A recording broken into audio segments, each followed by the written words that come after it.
பச்சை பிள்ளைங்க, படிக்கிற பிள்ளைங்க, சின்ன பொண்ணுங்க, வீட்டுல இருக்கிற பொண்ணுங்க, வேலைக்கு போற பொண்ணுங்கன்னு இவங்க எல்லாருக்கும் நடக்கிற கொடுமைகளை சொல்ல முடியல சார். எனக்கு தெரியும்டா விஜய், நான் ஒரு நாள் நீங்க கண்டிப்பா புரிஞ்சுப்பீங்கன்னு. எங்களுக்கெல்லாம் பெண்கள் பாதுகாப்பு தான் முக்கியம். சரியா சொன்னேன். இப்போ கூட சென்னை ஆர்கே நகரில் 10 வயசு சிறுமிகிட்ட எவனோ ஒருத்தன் பாலியல் அத்துமீறல் செஞ்சிருக்கான். அவனை போக்சோல கைது பண்ணியிருக்காங்க. இதுக்கெல்லாம் யார் காரணம்? இந்த அரசு தான், டிஎம்கே தான், சிஎம் ஸ்டாலின் சார் தான் காரணம். சிஎம் ஸ்டாலின் சார் இல்லை, இப்போ அரசு அவங்க இல்லை, நீங்கள். இப்போ சொல்லு, இதுக்கெல்லாம் யார் காரணம்? எவனோ இங்கே பண்ணதுக்கு நாங்கள் பொறுப்பாக முடியுமா? இதைத்தானே ஃபர்ஸ்ட்லேருந்து எல்லாம் சொன்னாங்க. யாரோ எங்கேயோ பண்ணால் எப்படி அரசு பொறுப்பாகும், எப்படி சிஎம் பொறுப்பாகுன்னு. அப்போ நீங்கள் என்ன சொன்னீங்க? அரசு தான், சிஎம் சார் தான். இப்போ சொல்ல வேண்டியதானே? சரி, எவனோ எங்கேயோ பண்ணிட்டான்பா, இவங்க எப்படி பொறுப்பாவாங்க? அப்படியே வச்சுக்கலாம். பண்ணது யார் தெரியுமா?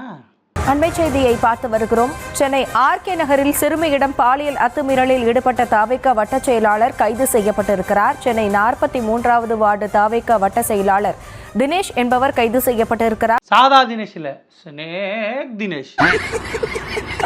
வட்ட செயலாளர் ஸ்னேக் தினேஷ். அவர் சாதாரண ஆள் இல்லை. ஆர்கே நகர் எம்எல்ஏ இருக்கார்ல, மரிய வில்சன், அவர் கூட ரொம்ப க்ளோஸு. ஃபோட்டோலாம் எடுத்திருக்காரு. இன்னமும் சொன்னால் எவனோ எங்கேயோ பண்ணான். உங்கள் கட்சிக்காரன், உங்கள் வட்ட செயலாளர். ஆரம்பிச்சிட்டிங்களா? இதான் பெண்கள் பாதுகாப்பா?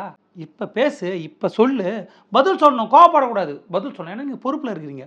உங்கள் வட்ட செயலாளர் 10 வயசு குழந்தைகிட்ட இப்படி நடந்திருக்கான், என்ன பண்ண போகிறீங்க? உனக்கு ஏன் பதில் சொல்லணும்? நீ என்ன எங்களுக்கு ஓட்டு போட்ட? சூப்பர் பதில். இனிமேல் இப்படி தான் பதில் சொல்லுவாங்க. நீங்கள் கேள்வி கேட்டிங்கன்னா, நீங்கள் விஜய் நாங்கள் ஓட்டு போட்டிங்க, நீங்கள் எப்படி எங்களுக்கு கேள்வி கேட்கலாம்? உங்களுக்கு பதில் சொல்ல முடியாது.